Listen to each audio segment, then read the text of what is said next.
I borrowed $316 million, tax-free. All that money's tax-free because it's debt. But to prove I could pay them back $316 million, I had to show my financials. They don't want to see my college degree. So I showed them, I said, okay. But you're not using that money to go out and buy a fancy car. No, I don't have to.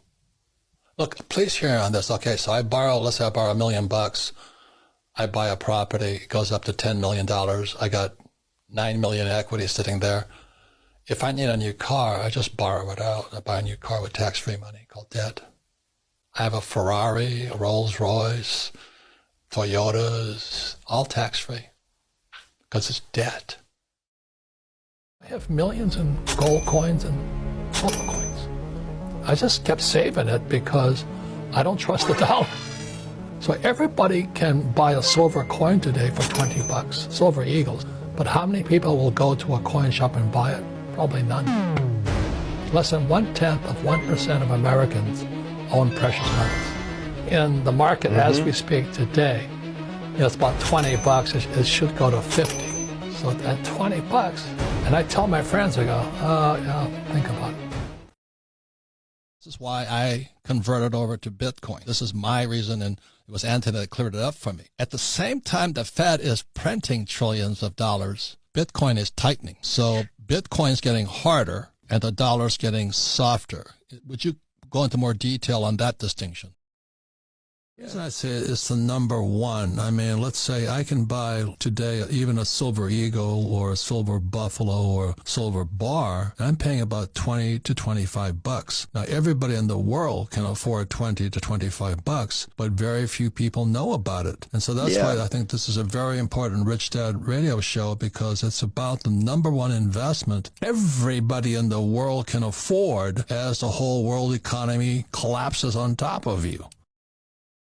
Practice harder and harder and harder. We practiced longer because the mission was that much more dangerous. And my job as a Marine lieutenant was bring my crew home. And so the more dangerous the mission, the harder you study and you practice. And that's my lesson to most people. If you're going to take it easy, get a mutual fund, get an ETF, follow Tony Robbins, follow Dave Ramsey, live debt-free, or you can listen to what entrepreneurs print money to solve our problems. And all that does is increase debt and creates more freeloaders, social welfare. I'm not against social welfare, but don't print money to pay for them. At the same time, our debt escalates. Our debt to GDP right now is 120%. At 90% debt to GDP, we're bankrupt. That means for every dollar we spend, we go deeper in debt right now. So our debt is now in the trillions. I don't know how many trillions it really, I've heard it's 260 trillion. I don't know how they measure it anymore. At the same time, they raise interest rates into a recession. This has never been done before. So that's why I'm saying there's somebody intentionally doing something to bring America down in the world.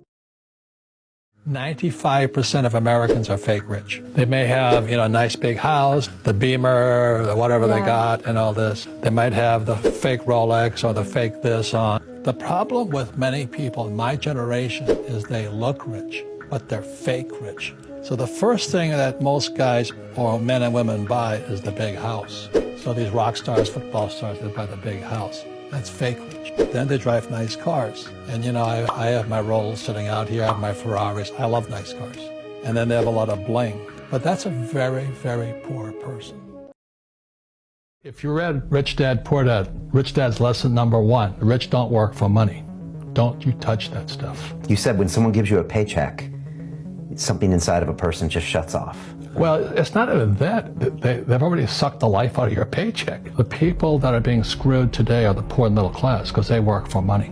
The banker friends, they're not working for money. They have money working for them. Yeah. Right. Imagine that. Wow. Jack Ma, who is the founder of a little company called Alibaba, he just recently said, if you're 35 and you're not rich and successful, you'll never be successful. Of course, Jack Ma is a school teacher, former school teacher who struck it rich. But naturally, they have this idea that if you're not successful in school, you'll never be successful in life. And my contention has always been, it almost damages you in school. School damaged my brain, and my father was the head of education for the state of Hawaii, PhD. And I hated school. I sat there and getting pounded all the time for being stupid. That's good advice for the average person, because debt will kill you. But debt is money today.